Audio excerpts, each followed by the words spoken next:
Buenos días, estimados alumnos. Iniciamos la sesión de las clases online del día 20 de julio de 2020. Lo hacemos con un pequeño enlace con lo que hemos visto en las clases anteriores. Estamos estudiando esta función social de la propiedad que se encuentra establecida en la legislación internacional, en los tratados y convenios internacionales. Estábamos analizando la Convención Americana sobre Derechos Humanos, específicamente la protección que realiza esta convención en su artículo 21, que en el numeral 1 señala lo siguiente: toda persona tiene derecho al uso y goce de sus bienes. La ley puede subordinar tal uso y goce al interés social.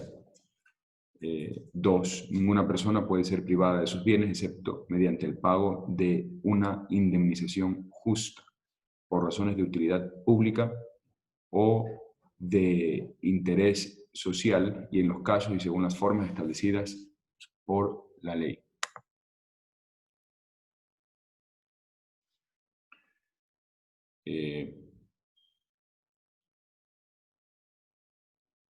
Nos encontramos analizando el artículo 21 de la Convención Americana sobre Derechos Humanos y señalábamos que en el numeral 1 se establece claramente que toda persona tiene derecho al uso y goce de sus bienes. La ley puede subordinar tal uso y goce al interés social. ¿Qué significa esta situación? Nosotros hemos ya advertido que los elementos comunes que se encuentran presentes en el artículo 21 de la Convención Americana sobre Derechos Humanos son el reconocimiento de la propiedad como un derecho básico, humano, de las personas. O 2, las garantías de no privación arbitraria de este derecho por parte de los poderes públicos. Y finalmente, la función social que debía cumplir la propiedad. Como nosotros observamos en el texto del artículo 21, esta normativa internacional conserva estos mismos elementos, adicionando, en los casos concretos, la prohibición de la usura y cualquier forma de explotación.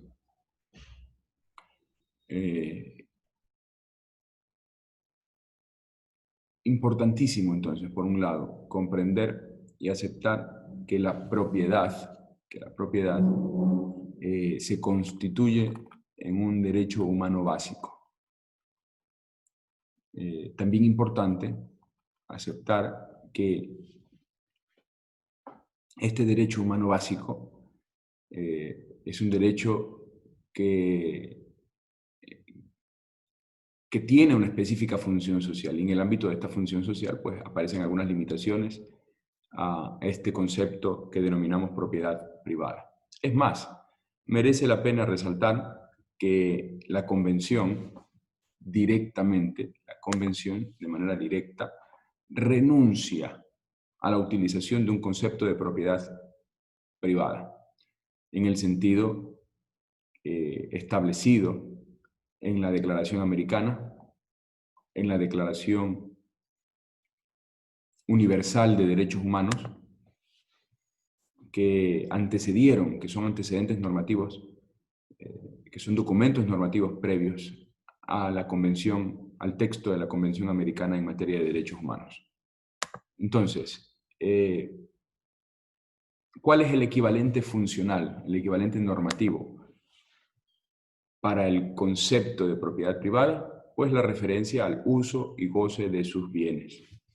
Uso y goce de sus bienes. En materia de derechos humanos, se debe señalar que resulta preferible la referencia que se realiza, que el texto realiza al uso y goce de sus bienes, más que a una propiedad privada específica. Recordemos que la propiedad privada se inserta en el ámbito de su protección en los derechos de libertad, la libertad patrimonial, la libertad de disposición. Pero las libertades, para poder garantizar una protección en su conjunto que resulte beneficiosa al estándar establecido en la norma total completa, llámese convención o llámese constitución, resulta siempre más adecuado comprender y aceptar que es necesario avanzar hacia una restricción constante y paulatina de todas las libertades. Siempre pongo los mismos ejemplos, ¿no? Para que pueda subsistir la libertad de pensamiento, la libertad de creencia, la libertad de opinión, de expresión, etc., es necesario limitar las libertades ajenas. Libertad sexual limitada en relación a la libertad de opinión, a la libertad de creencia. Para que puedan coexistir ambas libertades, debo limitar ambas libertades, de algún modo, ¿no? Lo mismo sucede en el ámbito de la propiedad. La propiedad es ejercicio de libertad patrimonial, libertad de disposición.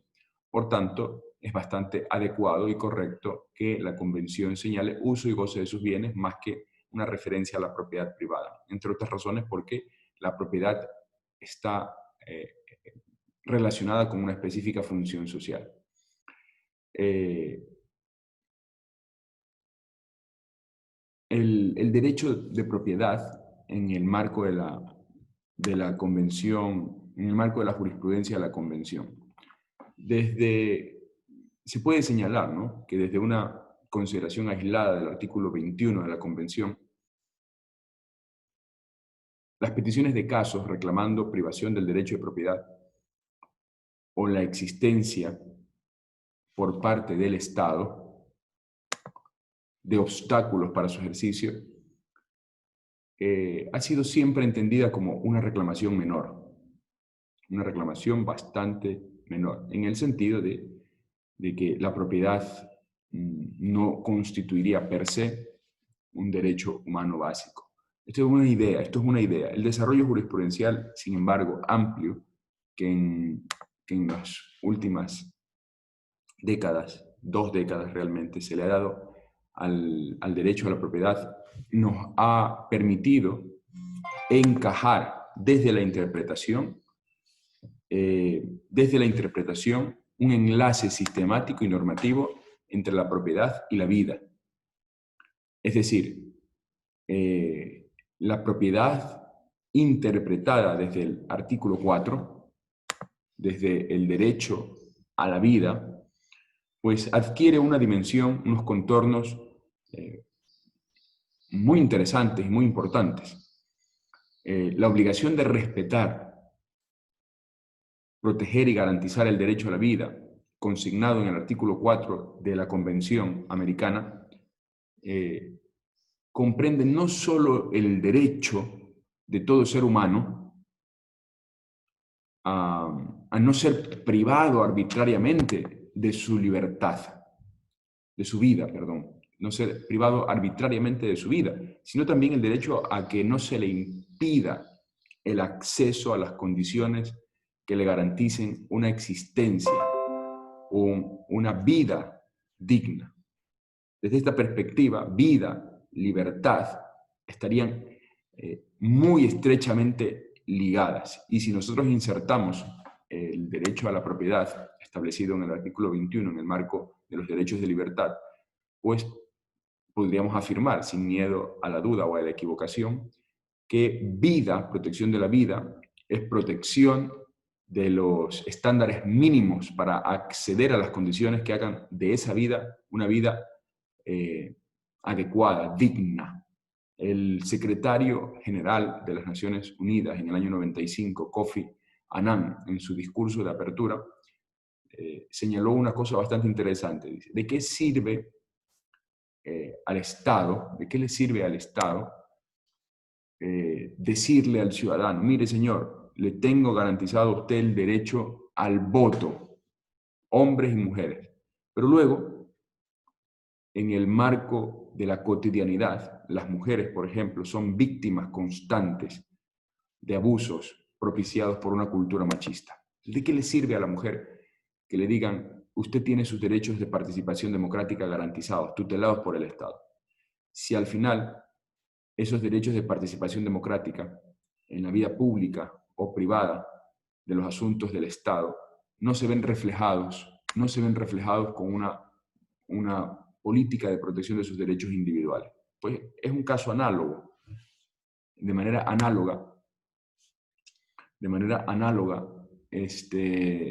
nosotros debemos señalar que el artículo 4, que está comprometido con la protección de la vida, solamente es posible en la medida en que se garanticen ciertas condiciones para acceder a una vida digna.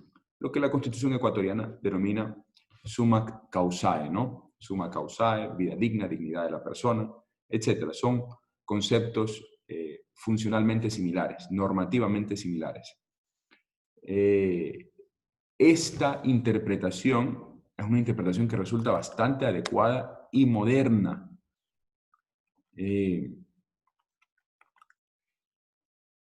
Bastante adecuada y moderna. ¿Esto qué significa? Significa que todo lo que deriva del concepto de propiedad debe ser protegido por la norma convencional.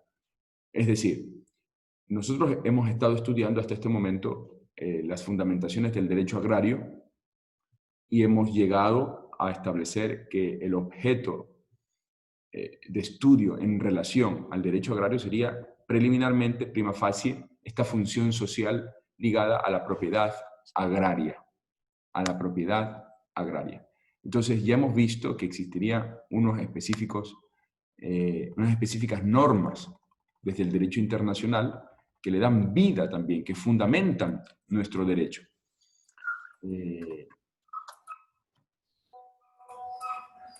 ¿Alguien?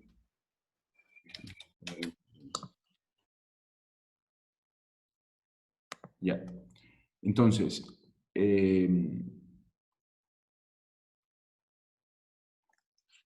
por ejemplo, el convenio 169 de la OIT,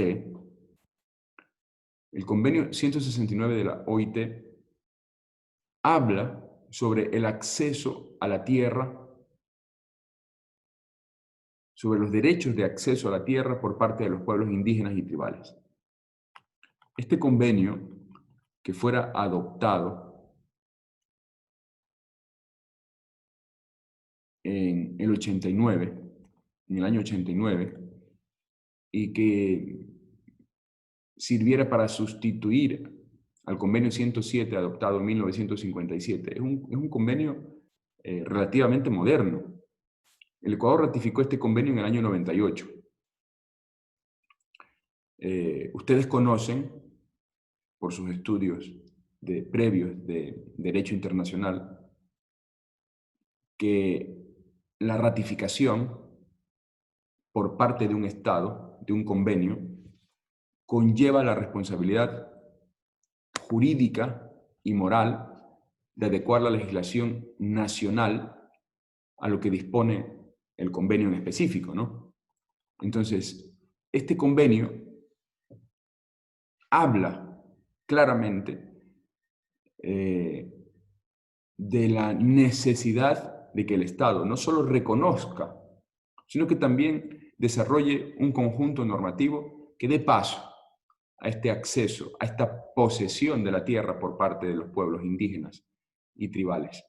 Este acceso en los términos que ya hemos estudiado, constantes en el 282, 281, 282 de la Constitución ecuatoriana.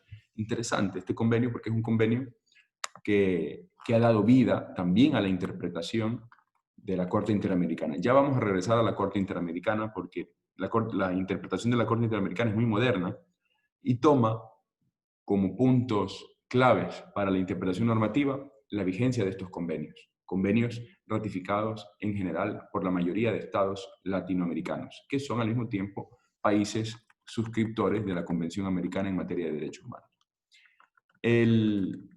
el convenio 141 de la OIT, que regula o que da vida y forma jurídica a las organizaciones de trabajadores rurales y a la reforma agraria, también se inserta en esta discusión. En el año 1975, se aprobó el convenio 141, que fuera ratificado por el Ecuador en el año 1977.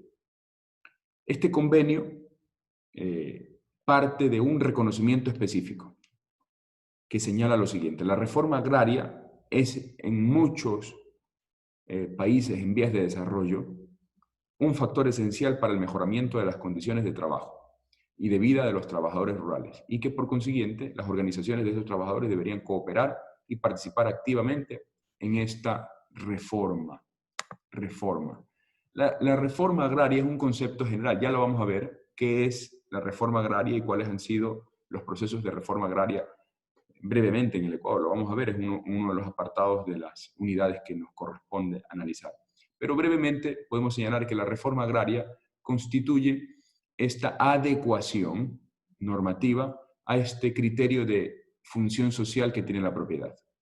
Hemos pasado del siglo XVII, en el que se afirmaba conceptualmente, normativamente, jurídicamente, que la propiedad privada constituía un derecho básico, primordial, que debe ser protegido por el Estado y que no tiene o no debería tener mayores limitaciones. Hemos pasado de ese concepto a un concepto de la propiedad que se encuentra limitado. Ya hemos explicado antes, sobre todo en los minutos previos, voy a repetirlo por los alumnos que se acaban de incorporar, que el derecho a la propiedad,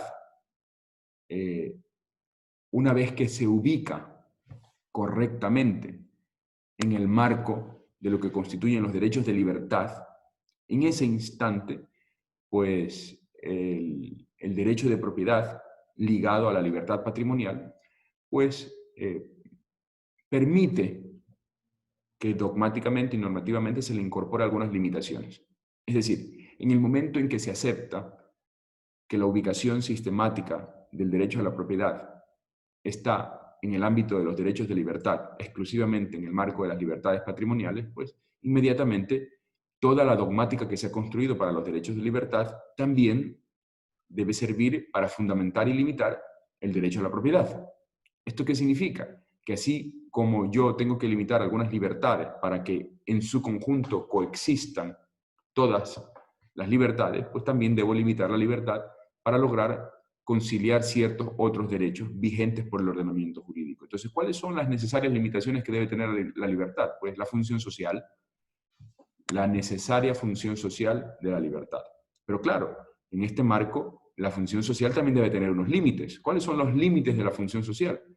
Pues los que establece el artículo 21. Ya lo hemos comentado, ya hemos hablado. El artículo 21 le dice al Estado: señor Estado, usted no tiene capacidad jurídica para violentar la propiedad, salvo que hayan criterios básicos de utilidad, y esos criterios básicos de utilidad social, tienen que estar muy bien fundamentados. La Corte se ha pronunciado ya en algunas ocasiones sobre las expropiaciones y señala claramente que tiene que haber una fundamentación adecuada para poder restringir la propiedad, porque no se comprende, no se acepta el artículo 4 de la Convención, es decir, la protección de la vida, sin garantizar unas condiciones básicas que hagan que esa vida sea digna, ¿no? En ese marco se incluye la propiedad. Por tanto, el ataque a la propiedad tiene que ser un ataque normativamente equilibrado, motivado, razonado. Muy bien, avanzando en nuestro relato de los instrumentos normativos internacionales, tenemos también la resolución 49 del 2002 de la Comisión de Derechos Humanos de las Naciones Unidas. Esta resolución de la Comisión de Derechos Humanos de las Naciones Unidas lleva por título sobre la igualdad de las mujeres en materia de propiedad, acceso y control de la tierra, y la igualdad de derechos a la propiedad y a una vivienda adecuada. Entonces, habla exclusivamente de la necesaria igualdad que debe existir entre hombres y mujeres en materia de propiedad y acceso y control de la tierra. y también la igualdad de derechos de propiedad en general y a una vivienda adecuada. Interesante. Bueno, no voy a abrir un pequeño paréntesis de 2 o 3 minutos para hablar. O sea, el derecho en general siempre está condicionado a los problemas de convivencia, porque el derecho es una solución que se ofrece a esos problemas que surgen con ocasión de la convivencia, o para conducir la convivencia. El derecho, ya hemos afirmado antes, desde una perspectiva funcional y crítica, el derecho siempre aparece después, siempre aparece tarde. El derecho es una solución ante un problema que se avisora, que está presente. Desde esa perspectiva, el derecho está condicionado por las circunstancias históricas, por las circunstancias culturales, por las circunstancias socioculturales, por las circunstancias económicas, etc. Lo hemos visto y ustedes deben ya ser testigos fidedignos de aquello porque han estudiado ya 6 semestres de esta carrera, en las que han podido comprobar cómo nuestro derecho, el ordenamiento jurídico en general, se encuentra muy condicionado por las otras parcelas del saber y del conocimiento, y sobre todo de la acción humana. La acción humana es la que condiciona de una manera constante el derecho. Pues no es ajeno a la realidad que en general la sociedad, la cultura se encuentra condicionada directamente por ciertas pautas de comportamiento. Por ejemplo, el machismo, el racismo, lo estamos viendo hoy en día. Hay un movimiento interesante a nivel global, Estados Unidos y Europa, que está rechazando de manera radical el racismo. No, es intolerable. También estamos viendo este movimiento, el Me Too, que trata de rechazar también la objetivación de la mujer. Ya es intolerable aquello, ya no existe posibilidad de que a estas alturas nosotros sigamos tolerando conductas y comportamientos que restrinjan los derechos de la mujer en el sentido de colocarla como un objeto. Pero no se debe hacer eso respecto de ninguna persona, pero menos de aquellas personas que culturalmente, socialmente, culturalmente han estado condicionados especialmente. Eso es una cuestión evidente. Pues bien, la resolución de 49 del año 2002 ataca, incide en ese problema, lo asume y señala, no podemos tapar el sol con un dedo, señores. Existe en general una gran dificultad para el acceso a la tierra en el ámbito de las comunidades rurales, en el ámbito de la propiedad de corte agrario. Existe una dificultad general.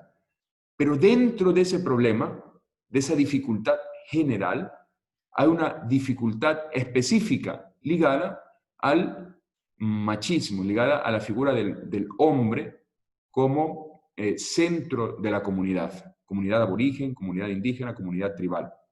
Pues la resolución 49 del 2002 trata de ofrecer unas pautas normativas para que esos condicionamientos socioculturales, históricos, pues no se traduzcan en una exclusión de los derechos de las mujeres y que se le permita a la mujer, a través de protecciones específicas consignadas en la legislación, un acceso oportuno, expedito a la tierra.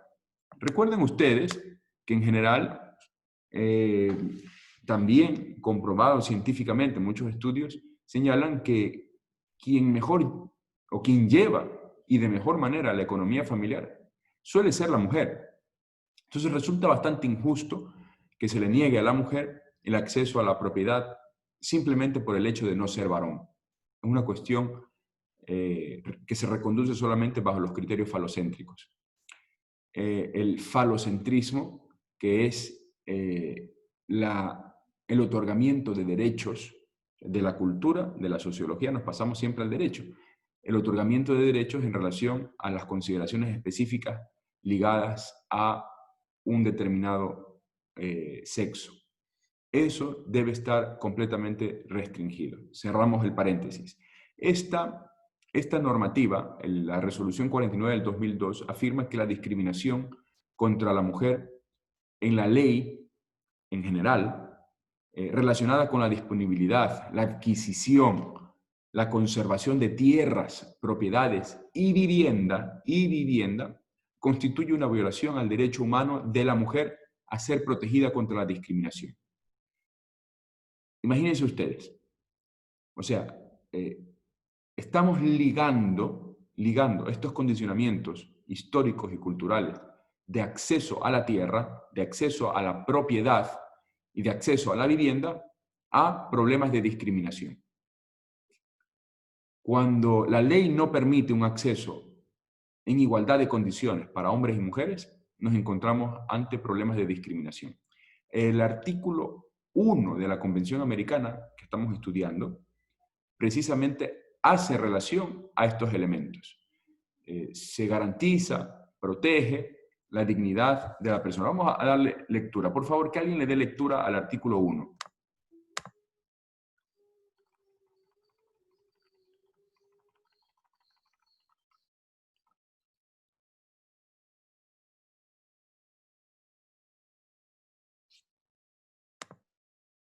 Artículo 1 de la Convención, por favor.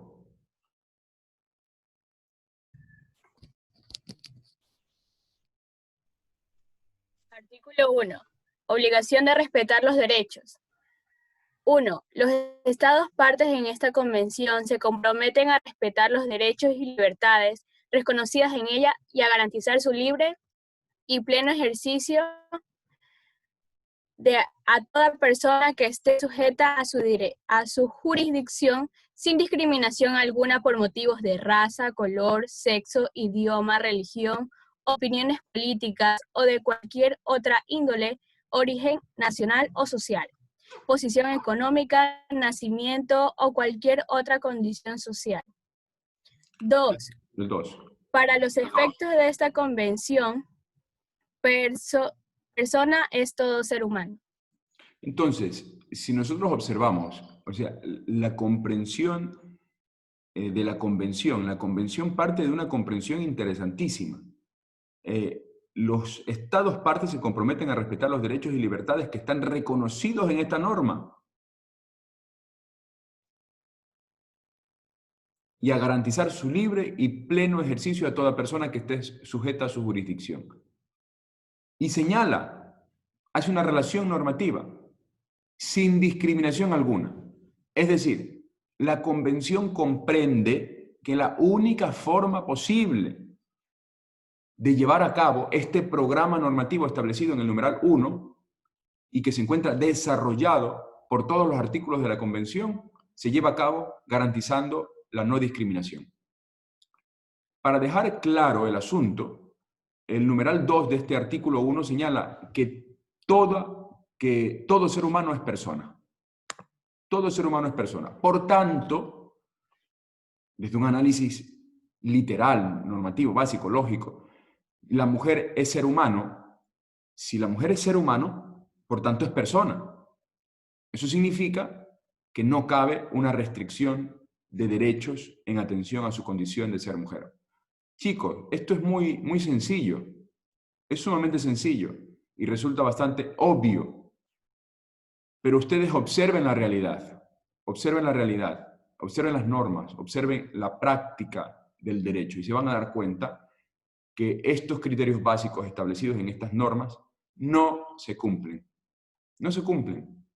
Pues por esa razón me quedo en este apartado, lo discuto de una manera muy pormenorizada, muy pausada, para realizar una comprensión total de lo que significa aquello. Y luego también es parte de los documentos normativos que estamos obligados a citar. La resolución 42 insta a los estados a que preparen leyes y revisen la legislación existente para velar porque en general todas las personas disfruten del acceso al derecho a la propiedad y a la tierra rural. Pero de manera específica lo hace respecto de las mujeres, porque sabe que por la investigación, por la realidad que estamos viviendo constantemente, por la cultura, etcétera, las influencias sociales, la mujer está impedida del acceso a estos derechos. Esta resolución trata de incidir en estos aspectos. El dominio sobre la tierra. ¿Alguna pregunta hasta este momento, por favor?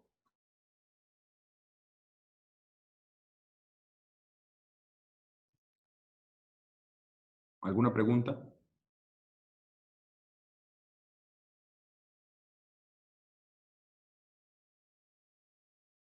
Estos serían, a grandes rasgos, los elementos e instrumentos normativos del derecho internacional que fundamentan también el derecho agrario.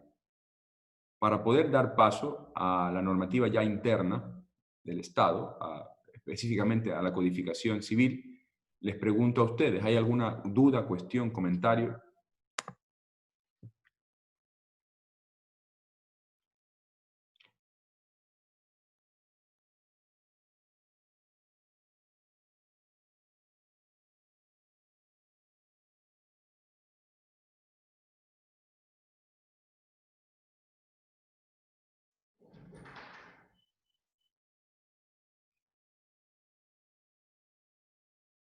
No, pues continuamos entonces.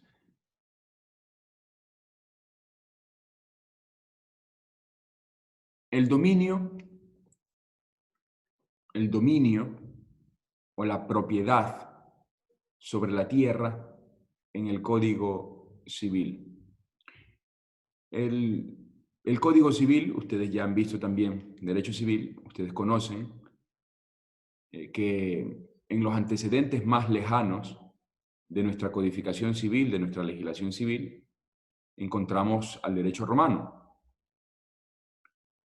cuyos principios y normas fueron recogidos en la codificación civil más importante de los últimos siglos, que constituye el Código Napoleónico. El Código Napoleónico es un código referente en materia civil y una codificación en toda regla, porque trata de establecer una línea temporal sistemática respecto de todas las instituciones desarrolladas por el derecho romano. El derecho romano de principios del imperio hasta el derecho romano de finales del imperio. Y los desarrollos normativos que, por ejemplo, tuvo en la ley carolina, ¿no? En la ley carolina, que eran las leyes imperantes en el Sacro Imperio Romano Germánico. Pues bien, ya en América Latina, directamente en América del Sur, América del continente del sur, este es Andrés Bello el que nos acota una primera formulación de la codificación civil. Ustedes también conocen este detalle. El primer Código Civil ecuatoriano fue expedido en el año 1859. 1859. Desde esa época ha sufrido muchísimas modificaciones, codificaciones, etc. La codificación del año 70 ha sido la más importante, la codificación del año 70, porque constituyó una específica modernización y sistematización de las leyes en materia civil. Y luego tenemos la codificación del año 2005, que es la vigente. En el año 2005, pues se realizó la última gran codificación del Código Civil, que es la norma que tenemos hoy vigente entre nosotros. Es preciso tener en cuenta que esta codificación de la legislación civil es anterior a la Constitución ecuatoriana. Es anterior a la Constitución ecuatoriana. Ha sido impulsada por un movimiento en general nacional e internacional para la modernización del derecho civil. Sin embargo, es cierto, es necesario tener en cuenta que es una codificación anterior a la Constitución en la medida en que vamos a encontrar normas que deben ser interpretadas o reinterpretadas en atención a la norma fundamental vigente. Esto lleva relación también con la propiedad agraria. la propiedad sobre los bienes. Por favor, que alguien lea el artículo 583 del Código Civil, si no me equivoco, 583.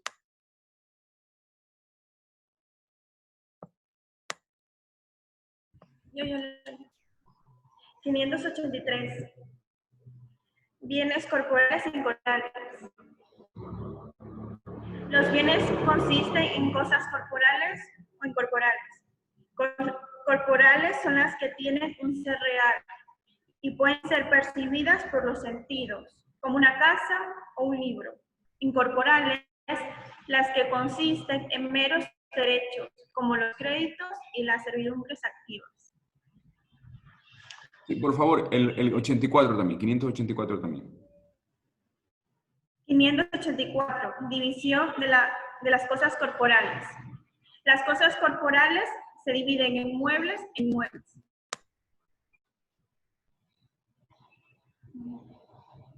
Ya. Lea el 594, por favor. 594, división. Las cosas incorporales son derechos reales o personales. Derechos reales o personales. Muy bien. ¿Y el 95, por favor? Artículo 595, derechos reales. Derecho real es el que tenemos sobre una cosa sin respecto a determinada persona. Son derechos reales el de dominio, el de herencia, los de usufructo, uso o habitación, los de servidumbres activas, el de prenda y el de hipoteca. De estos derechos nacen las acciones reales. Muy bien. Y finalmente el 599. 599. Artículo 599. Definición. El dominio, que se llama también propiedad, es el derecho real en una cosa corporal para gozar y disponer de él, conforme a las disposiciones de las leyes y respetando el derecho ajeno, sea individual o social. La propiedad separada del goce de la cosa se llama mera o nueva propiedad. Excelente. Entonces, si ustedes observan, el Código Civil tiene unas específicas definiciones, unas categorías y definiciones bastante desarrolladas sobre los conceptos de bienes, cosas, y la relación que se da entre los bienes y las cosas respecto de las personas. La relación jurídica de apropiación, por ejemplo, que es el dominio o propiedad. Hay un concepto específico, claro, dominio o propiedad que se tiene sobre las cosas o sobre los bienes. Entonces, esta regulación de la codificación civil es una regulación que no ofrece mayores dudas. Nosotros encontramos aquí en el Código Civil un desarrollo específico al derecho de propiedad establecido en la norma fundamental. Ya hemos afirmado desde la primera clase que esta normativa en materia de la codificación civil estaría relimitada por la llamada función social. En este campo, la llamada propiedad agraria. En este marco, es preciso señalar también que el Estado tiene la propiedad sobre lo que está debajo de la tierra. El Estado es propietario de lo que está debajo de la tierra, en yacimientos y minas. Por tanto, lo que procede en esos casos es pedirle al Estado permiso para poder hacer explotación de aquellos bienes, ¿no? Siempre existe esa regla. Le voy a pedir que por favor dé lectura al 718 del Código Civil.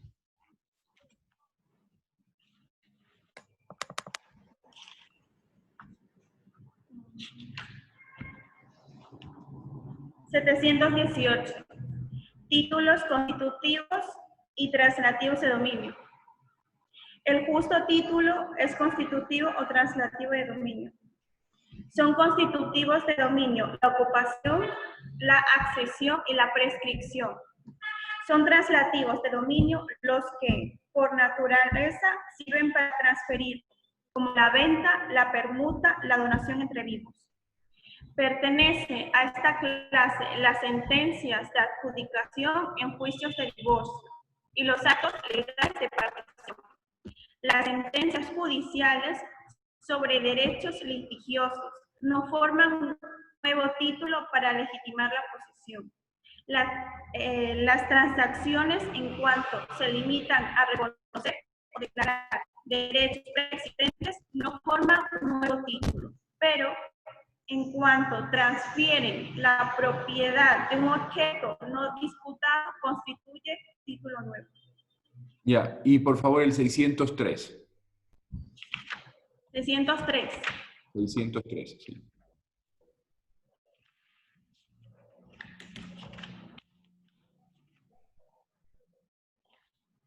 Artículo 603. Modos de adquirir dominio. Los modos de adquirir el dominio son la ocupación, la accesión, la tradición, la sucesión por causa de muerte y la prescripción.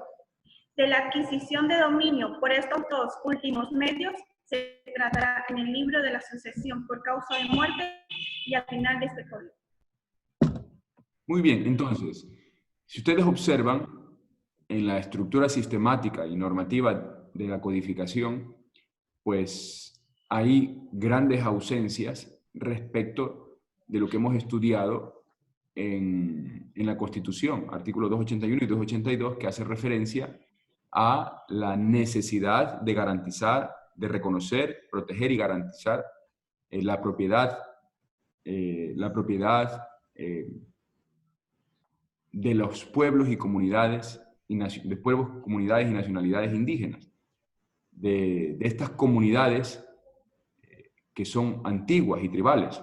Dice, la propiedad que tienen estos pueblos debe ser protegida y garantizada por el Estado ecuatoriano.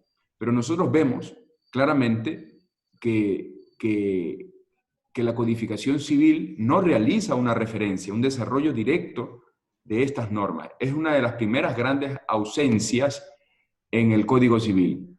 En el 603 debería existir una referencia específica a estas normas que hemos estudiado ya previamente y que fundamentan el derecho agrario, ciertos límites del derecho a la propiedad que establece nuestro derecho, ¿no? Reconociéndole a las comunidades, pueblos y nacionalidades la propiedad y los derechos de posesión y adjudicación. Es decir, no son las únicas formas de conservar el dominio, de acceder al dominio de una propiedad, no son las únicas establecidas en el 603. Se debe agregar también desde una interpretación sistemática y normativa lo establecido en el 281 y 282 de la Constitución. ¿Alguna pregunta hasta aquí, por favor?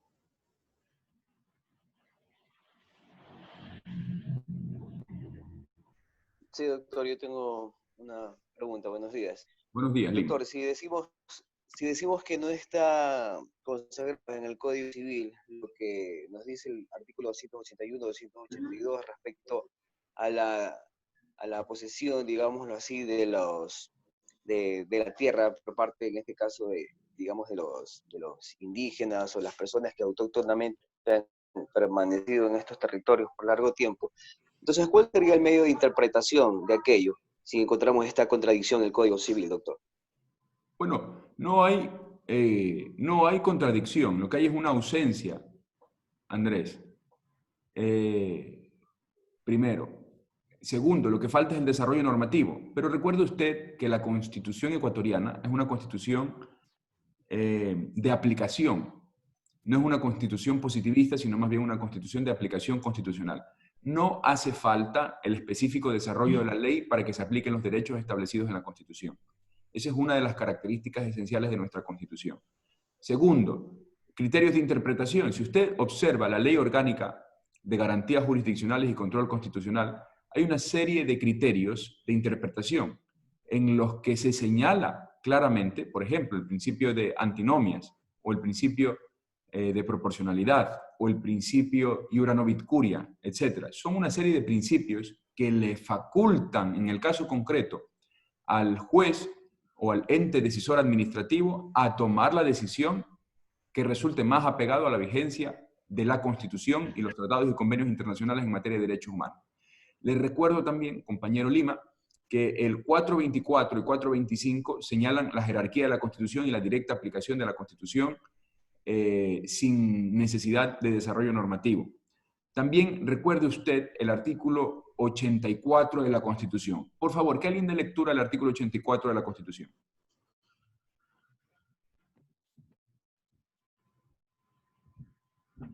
Si no me equivoco, nuevamente. A ver, doctor, aquí dice, garantías normativas. La Asamblea Nacional y todo órgano con potestad normativa tendrá la obligación de adecuar formal y materialmente las leyes y además normas jurídicas, los derechos previstos en la Constitución y los tratados internacionales. Pare ahí un que segundo. sean necesarios.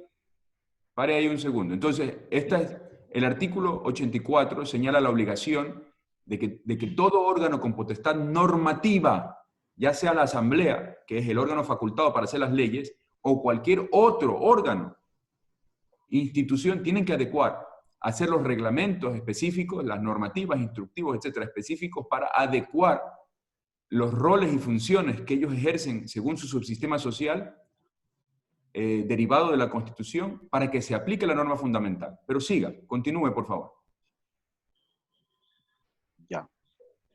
Y dice, y los que sean necesarios para garantizar la dignidad del ser humano o de las comunidades, pueblos y nacionalidades.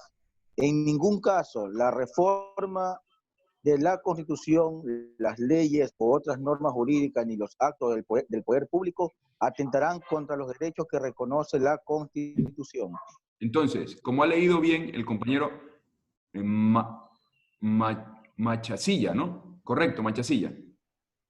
Correcto, doctor, correcto. Como ha leído el compañero Machasilla, al final termina el artículo, ningún acto del poder público, compañero Lima, no solo es un artículo, el 84 no solo está dirigido a aquellos que ejercen funciones de construcción normativa, las funciones de construcción normativa, sino también a todo aquel que ejerce el poder público. Ningún acto del poder público podrá decidir de manera contraria a lo establecido en la Constitución. Entonces, esos son, en grandes líneas, compañero Lima, los criterios que debe utilizar cualquier funcionario o cualquier ciudadano para exigir que se respeten los derechos. No hace falta que esté escrito en la ley de referencia para que se aplique ese derecho reconocido y establecido en el 281 y 282. No hace falta. Lo propio sería que se encuentre ese desarrollo en esta norma. Recomiendo a algunos de ustedes, como ensayo, como trabajo, pues realizar un pequeño aporte para incluir en el 603 una aplicación, un desarrollo normativo que contemple el respeto al 281 y 282 de la Constitución. Eso sería un tema muy importante que puede ser abordado por alguno de los estudiantes de este curso, como su obligación, en el ámbito de las obligaciones de los estudiantes, no escribir sobre las cosas que hacen falta para que los operadores jurídicos cumplan con su deber de fallar en función de lo que establece la norma. Muy bien, continuamos. ¿Alguna otra cuestión, duda, opinión? Disculpe, ¿qué artículo dijo que hagan referencia con los artículos 281 y 282? El 603 del Código Civil, que habla de las formas que permiten acceder al dominio o propiedad.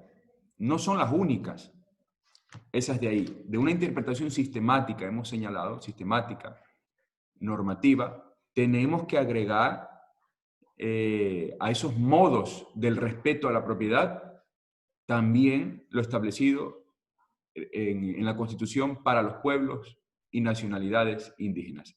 Andrés, ¿le quedó más o menos salvada su inquietud? Sí, doctor, por supuesto que sí. Entendemos también que se basa sobre todo en los principios en este caso constitucionales, y lo que usted mencionó también de la Ley Orgánica de Garantías Jurisdiccionales, pues para poder establecer un criterio adecuado respecto a la interpretación de la normativa como tal. Muy clara su explicación, doctor. Gracias. Muy bien. ¿Alguna otra opinión, duda, comentario, chicos?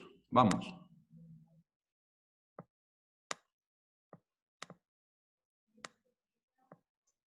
Doctor, también quería hacer mención de pronto a lo que dice el artículo 1 del Código Civil, cuando habla que la ley es una declaración de la voluntad soberana que manifestada en la forma prescrita por la Constitución, manda, prohíbe y permite. Y de pronto, si no está específico ese concepto en el Código Civil con respecto a la tierra y todo esto, ¿no? La propiedad, creo yo que como la Constitución es una ley aplicativa de carácter inmediato, porque así lo dice también aquí el Código, son leyes de normas generalmente obligatorias de interés común. Yo creo que basta con lo que esté en la Constitución para aplicar, es suficiente.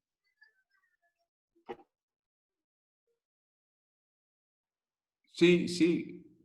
No en todos los casos basta, compañero Machasilla. Recuerde usted que en la Constitución hay diferentes elementos, ¿no? Están los derechos constitucionales en general, que muchas otras constituciones separan entre derechos fundamentales y no fundamentales. La Constitución ecuatoriana ha decidido no hacer esa separación, sino que para ella todos son constitucionales y por tanto todos se entendería, pueden ser llamados como fundamentales. Pero luego la Constitución tiene unos elementos dogmáticos específicos, el bloque de constitucionalidad, que es inamovible. Pero luego tiene unas normas que deben ser comprendidas como mandatos de optimización. La misma Ley Orgánica de Garantías Jurisdiccionales y Control Constitucional, si ustedes han estudiado, la acción de incumplimiento, que alguien dé lectura, no recuerdo si es el 43 o 45 de la Ley Orgánica de Garantías Jurisdiccionales y Control Constitucional. Por favor, que alguien dé lectura, sino que lo ubique rápidamente cuál sería el artículo correspondiente a la acción de incumplimiento.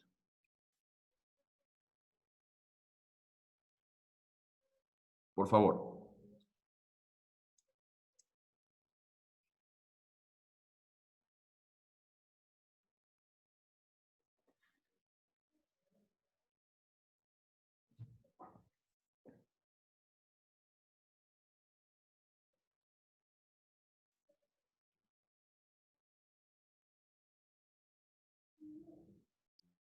Disculpe, dijo acción por incumplimiento. Sí. Artículo 52. Objeto y ámbito. La acción por incumplimiento tiene por objeto garantizar la aplicación de las normas que integran el sistema jurídico, así como el cumplimiento de sentencias, decisiones o informes de organismos internacionales de protección de derechos humanos. Esta acción procederá cuando la norma, sentencia, decisión o informe cuyo cumplimiento se persigue contengan una obligación de hacer o no hacer clara, expresa y exigible. Siga. ¿Cuándo no procede? Ahí dice cuándo no procede. Siga. Siguiente artículo. El artículo 53. Legitimación pasiva.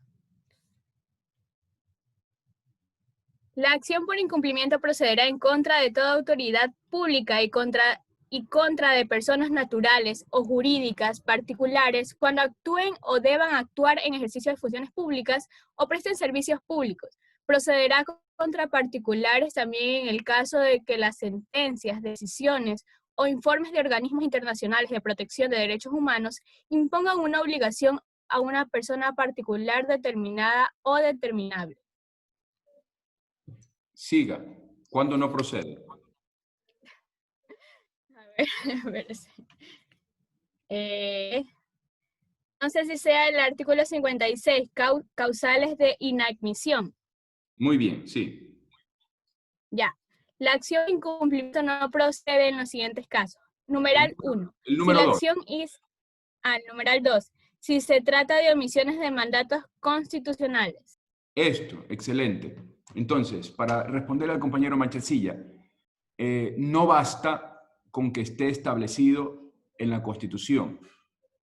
las omisiones de mandatos constitucionales no dan pie a iniciar una acción, por ejemplo, la acción por incumplimiento. Le pongo un ejemplo sencillo. La Constitución establece que la seguridad social es gratuita para todos los ciudadanos. Debe estar reconocida, protegida y garantizada y gratuita para todos los ciudadanos. ¿Podría cualquier ciudadano plantear una demanda contra el Estado ecuatoriano porque no se le protegen estos derechos? En el Estado ecuatoriano todavía se requiere de ser cotizante, es decir, tener una afiliación a la seguridad social para poder tener acceso a los derechos de seguridad social. Eso constituye una restricción inadmisible, intolerable, sí, pero es una omisión de un mandato constitucional. Esta omisión de un mandato constitucional no da paso a una exigencia para el inicio de acciones. Por ejemplo, la acción de incumplimiento lo dice claramente. Entonces, tenemos que separar cuando nos encontramos ante mandatos constitucionales que deben ser comprendidos como mandatos de optimización y cuando nos encontramos ante normas específicas que dan pie a la aplicación directa, sin más limitaciones. En el caso de la propiedad, nos encontramos ante una norma de aplicación. Es un derecho que está vinculado al ejercicio material de otro derecho, la posesión. Lo que hace la Constitución es simplemente reconocer y desarrollar. Es como establecer esa norma que no tiene el Código Civil, la hemos desarrollado, establecido en la ley constitucional, en la norma constitucional. Pero luego los mandatos de optimización son eso, mandatos de optimización que deben ser desarrollados conforme pase el tiempo. Entonces tenemos que tener cuidado con eso. No es solamente no se requiere solamente que esté establecido en la Constitución, sino que se requiere que se realice una adecuada diferenciación entre las diferentes normas establecidas en la Constitución para descubrir cuáles son mandatos de optimización y cuáles no. Los mandatos de optimización son solo eso, mandatos de optimización.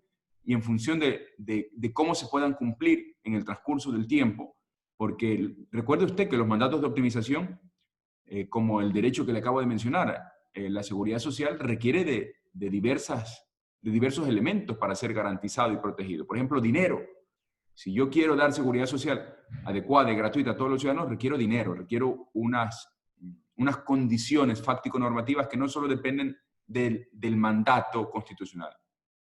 Por tanto, el incumplimiento de ese mandato no da derecho a acceder a que se cumpla con ese mandato. No sé si me explico. No es tan fácil explicarlo en 2-3 minutos, es necesario hacer un desarrollo específico de todas estas instituciones. Pero bueno, como línea general, me parece que es bastante válido la explicación que les he dado. De todas maneras, en la tutoría, anoten estas cuestiones que son muy específicas para que el día de la tutoría o cuando tengamos tutoría, pues las podemos desarrollar con más detenimiento. No sé si le quedó un poco claro, compañero Machasilla, y a los demás. Si no...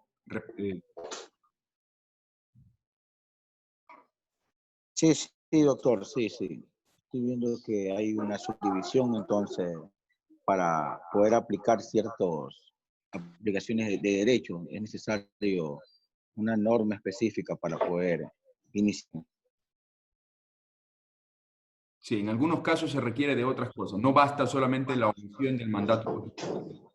Por ejemplo, les pongo otro ejemplo. La norma constitucional establece como mandato que exista rehabilitación social para las personas privadas de libertad. Como no se cumple con ese mandato de optimización, ¿eso da pie a que se inicie una acción por incumplimiento? Pues no. Podría ser que se inicie una acción por otras normas específicas ligadas a ese mandato de optimización que desarrolla la norma, la ley penitenciaria, el apartado, el título, el libro tercero del COIP sobre las normas de cumplimiento penitenciario. Pero eso es distinto. Entonces, no es tan sencillo, pero es necesario estudiar bien la dogmática del derecho constitucional porque está muy ligada a todas las materias del moderno derecho. Son las 8 a.m., se nos ha ido el tiempo volando. Le pido a la compañera Rosales que me recuerde que nos quedamos aquí. en restricciones o limitaciones a la propiedad establecidas en la codificación civil. Restricciones o limitaciones a la propiedad establecidas en la codificación civil. ¿Está por ahí la compañera Rosales? Sí, aquí estoy. Muy bien, recuérdeme para la próxima clase aquello. Yo les envié también algo, no me recuerdo bien, les envié una tarea pequeñita. ¿Sobre qué era? Una vez concesionada, ¿existe la posibilidad de que haya adjudicación de la tierra, de pasar el título de propiedad? Es una pregunta. Sí, ¿había posibilidad o no? ¿Qué descubrieron?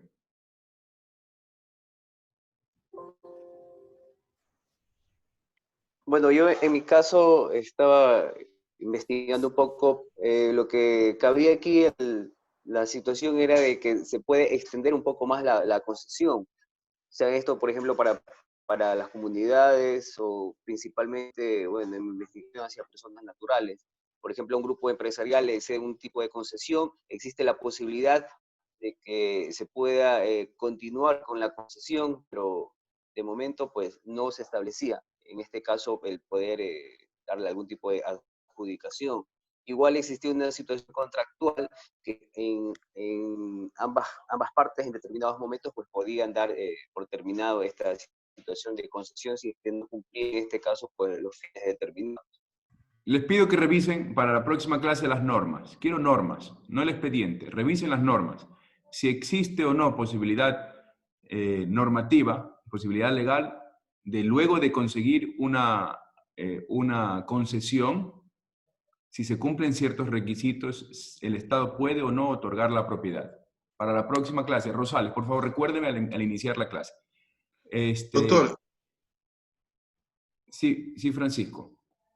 disculpe una pregunta, pero ¿ley en general o dependiendo del área? Por ejemplo, en la actividad acuícola tiene la ley de pesca, pero no sé cómo serán para otras cuestiones. O sea, ¿quieren global o la general para admitir las concesiones? Porque, Francisco, repito, cada área tiene... Francisco, estábamos hablando, esa tarea fue asignada en función de las adjudicaciones que se realizaban de tierra en el marco del MAGAP. Recuerden ustedes esa clase. Entonces, por favor, relaciónenlo con esas normas. Las normas para poder concesionar o entregar tierras para realizar o no actividades productivas. Puede ser una actividad de siembra de camarón, una camaronera, pero yo lo que estoy concesionando es tierra. Estoy entregando tierra.